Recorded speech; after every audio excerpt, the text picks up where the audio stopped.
Hello, health science students. This is Professor Van Dyke with one of three videos that we're going to do for week 12.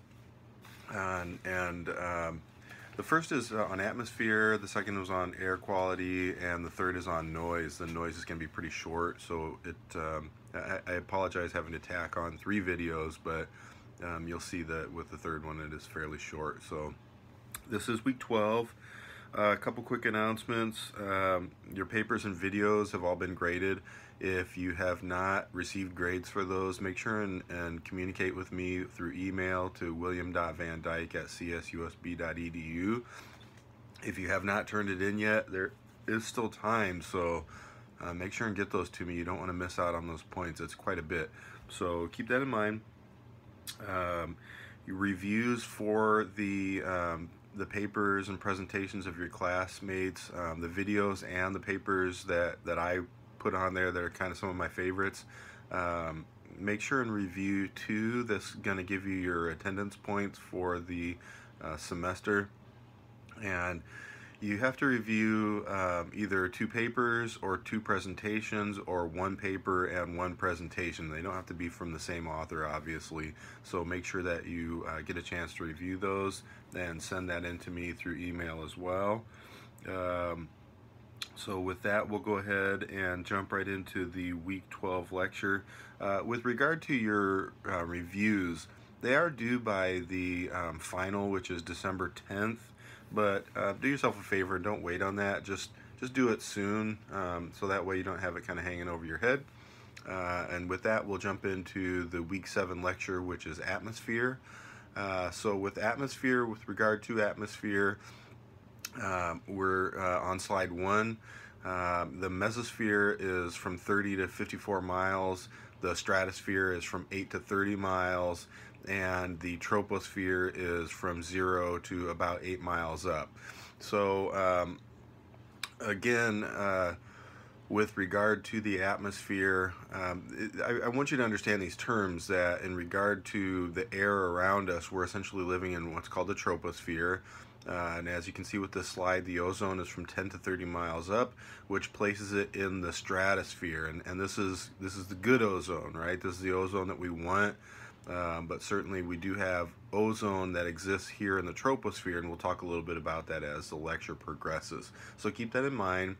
Mesosphere is furthest out in regard to what we're discussing, from 30 to 54 miles. We have the stratosphere at 8 to 30, and the troposphere from 0 to about 8 miles. And the ozone layer that we want is there in the stratosphere.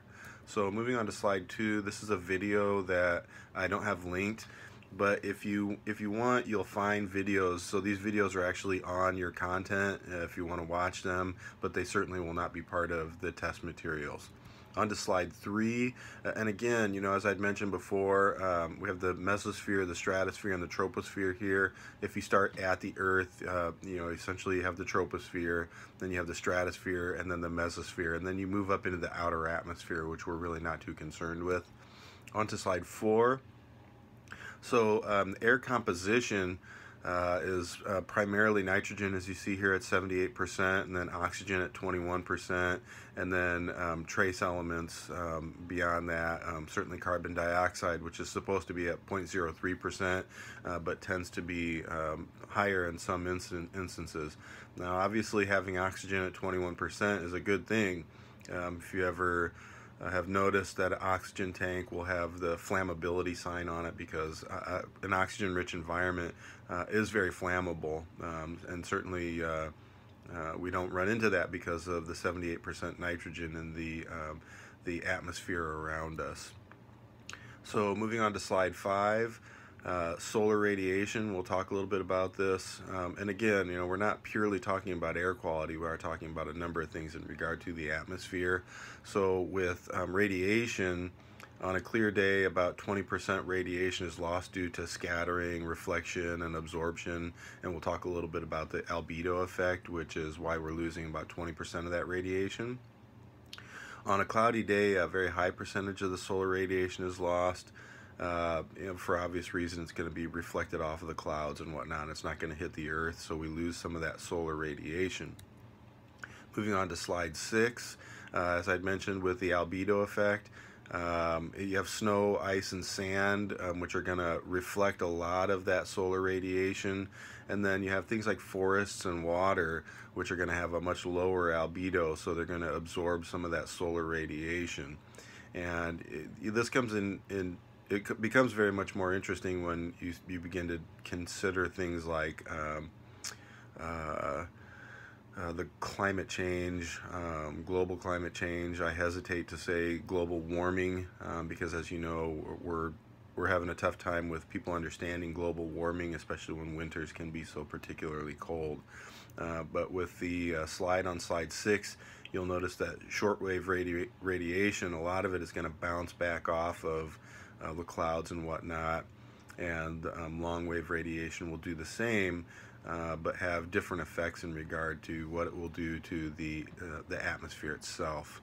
Slide 7 is also a video on albedo, and again, those are in content, so you can find them if you want to watch them, if you want a little bit more explanation. There's the albedo. There are a couple from, there's one from Bill Nye, and there's also one from, I'm drawing a blank. There is a couple more. So watch them if you want, and they'll give you a better explanation in regard to some of the information that you're seeing here today. So slide 8 shows that process upon which solar radiation is reflected. When you have high cirrus clouds, a lot of that radiation is going to bounce down and hit the Earth. Stratocumulus clouds are going to return a lot of solar radiation, but what they're going to do is they're going to basically work like a blanket, and some of the radiation that's coming off of the Earth is going to be trapped and it's going to bounce back and forth. And then you have the right side of slide 8, which is the high convection cumulonimbus clouds, and those are going to reflect the majority of the solar radiation, but they're going to basically work to, like a convection oven, where you're going to see the radiation, the radiant heat from the atmosphere, from Earth itself, are going to just be pinging back and forth. And this is where you end up with global climate change, which is global warming from greenhouse gas effects. So greenhouse gases work a lot like the high convection cumulonimbus clouds. They're just basically going to ping that heat back and forth from the Earth to the clouds. On to slide 9. So there are human impacts on the atmosphere. We have some major human sources, which are predominantly pollutant gases.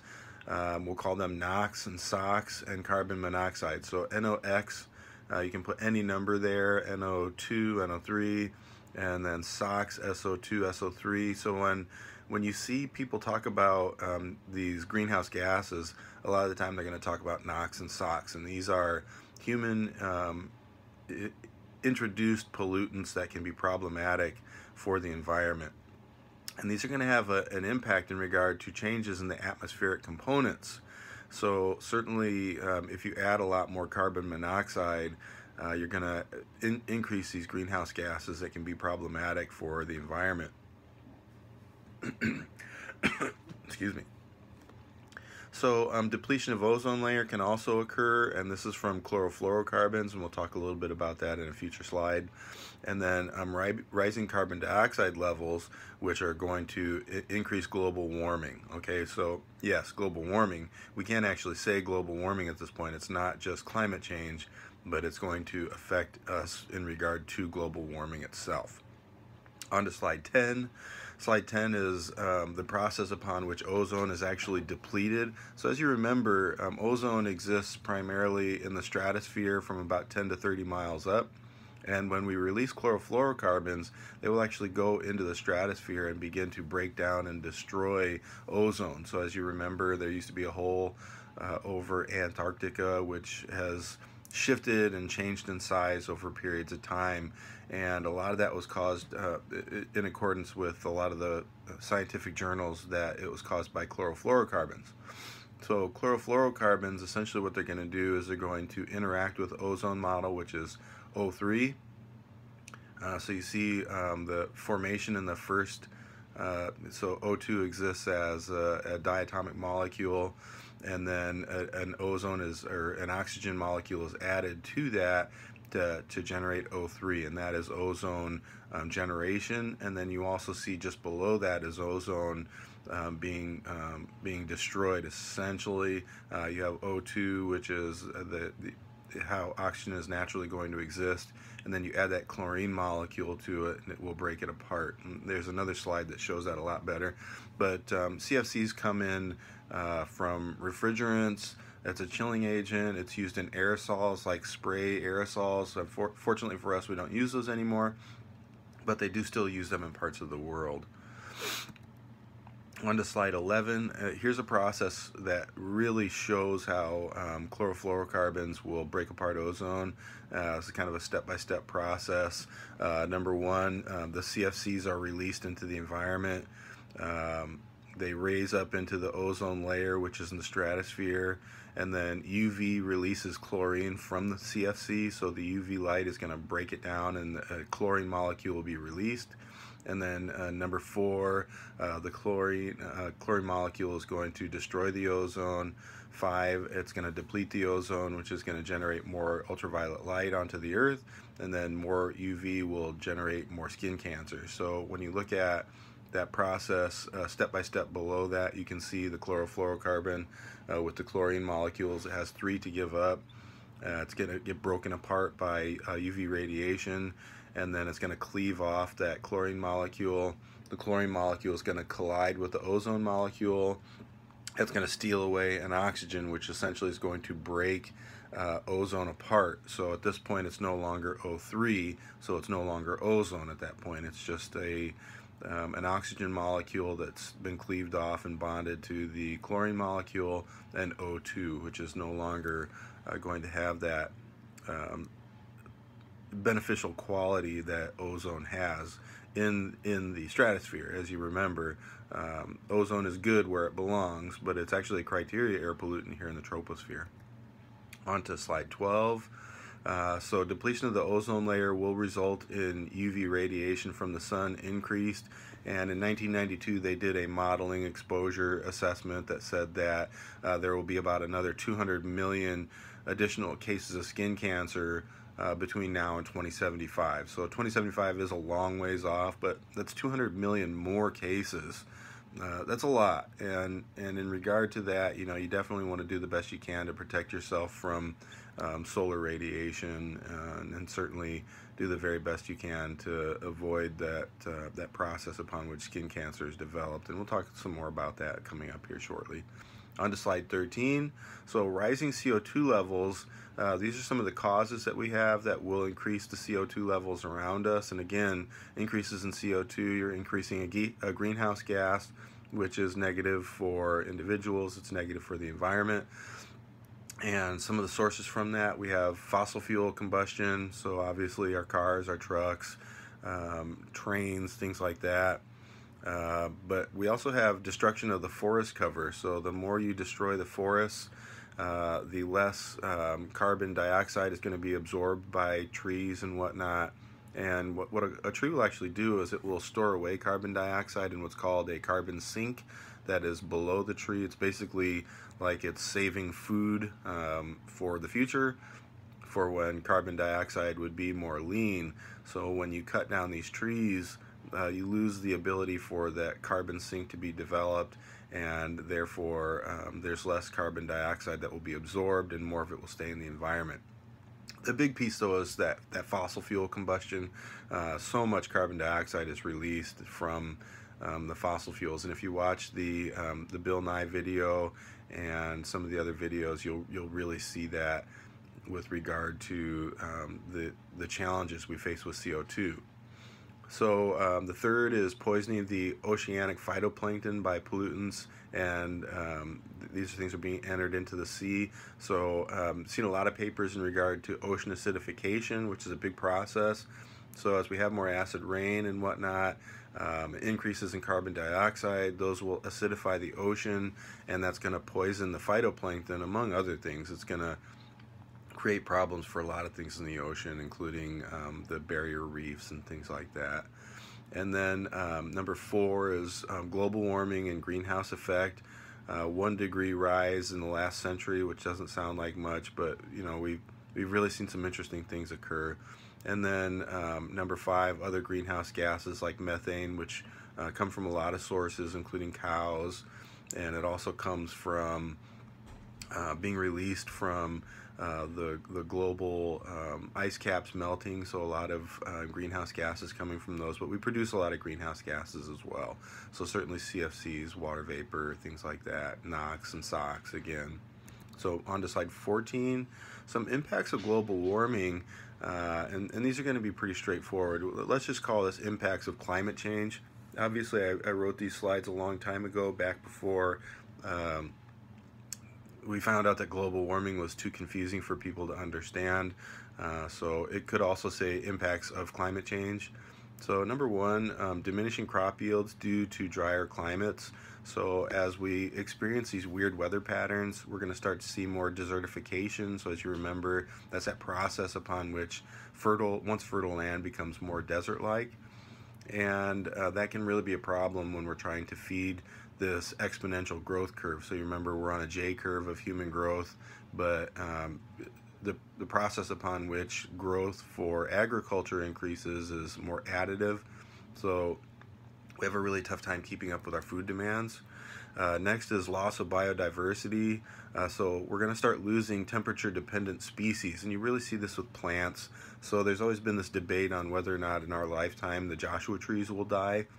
I certainly hope that that's not the case. And you know, you talk to people that work in Joshua Tree, and they say no, they'll be fine.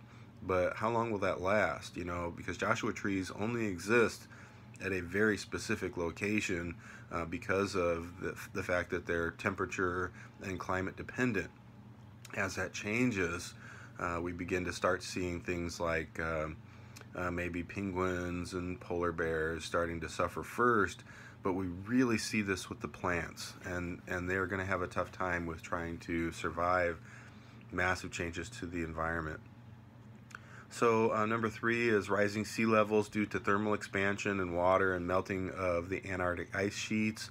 So one of the things is that a lot of people are saying, well, why haven't we already really experienced this rising sea level issue? And what they found is that the weight of the increase in water has actually depressed the seafloor.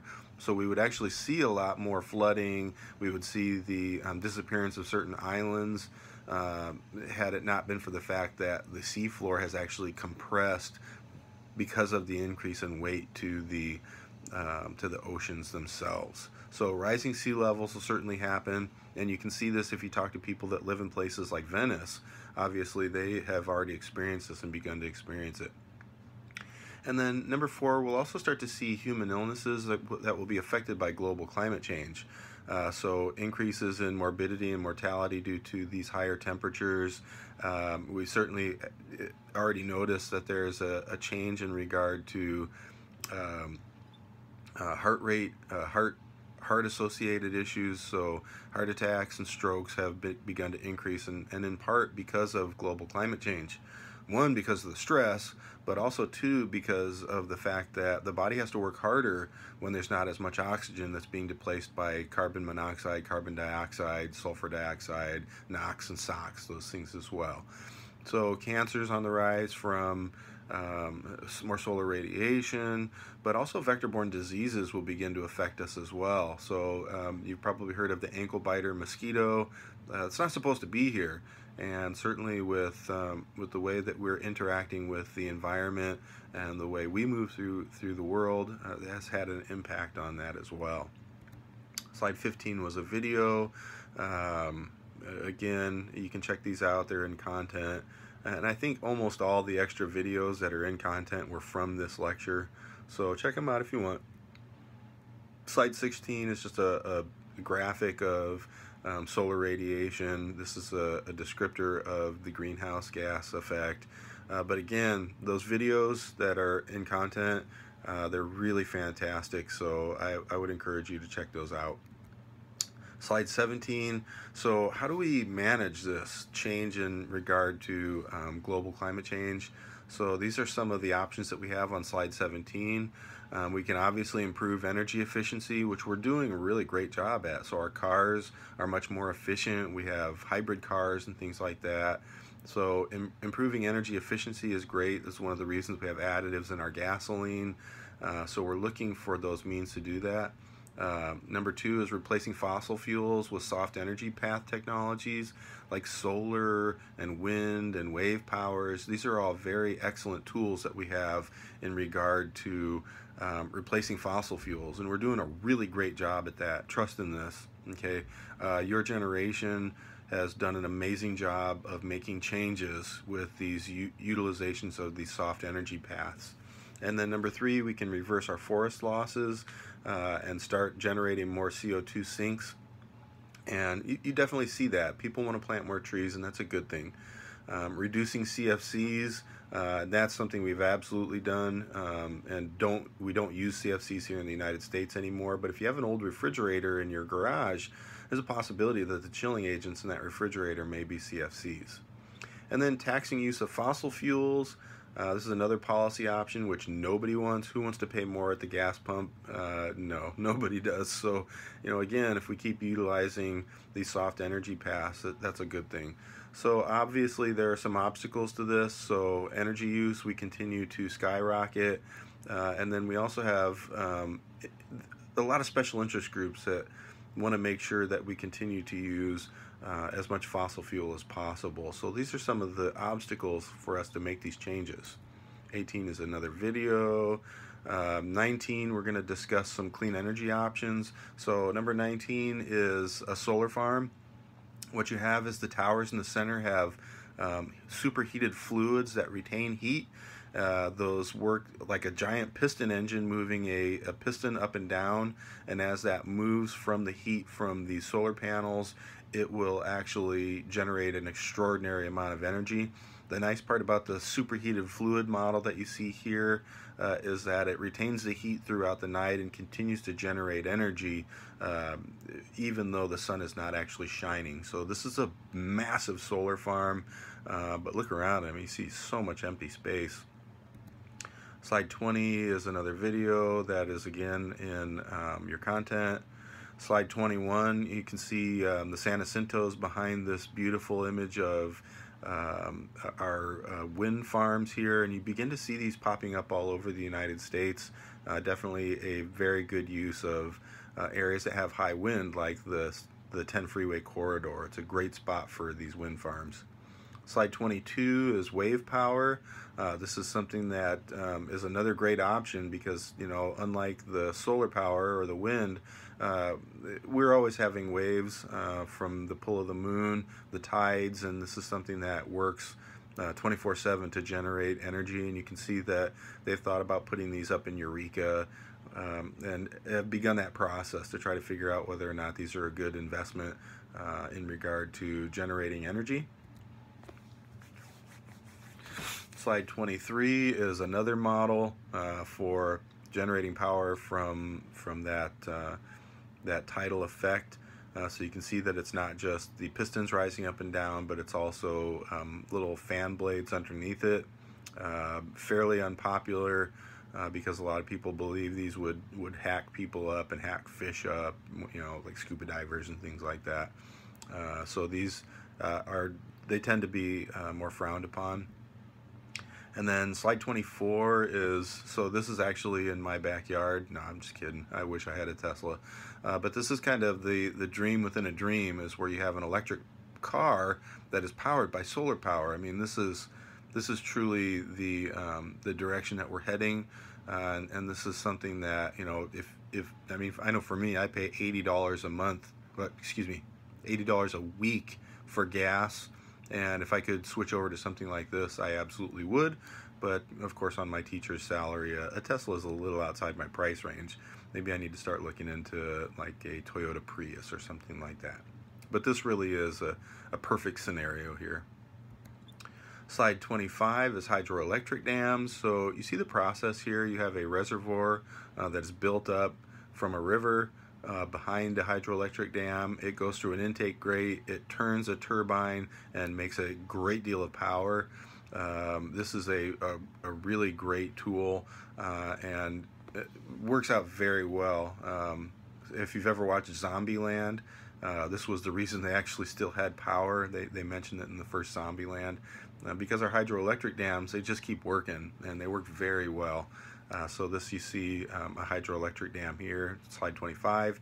The problem is that they can have an issue with some fish that are moving, so salmon moving up and downstream. That's why they have to put fish ladders in, so the hydroelectric dams don't stop them from moving. But it also develops a body of silt and sand and debris behind the dam that can be problematic as well. On to slide 26.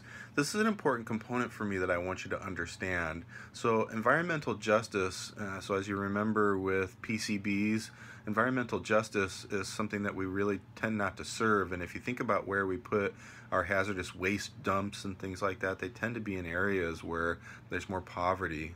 So environmental justice is the fair treatment and meaningful involvement of all people, regardless of race and color and national origin, or respect to their income, when you develop, implement, and enforce environmental laws, regulations, and policies. So this is a very important concept that I want you to understand.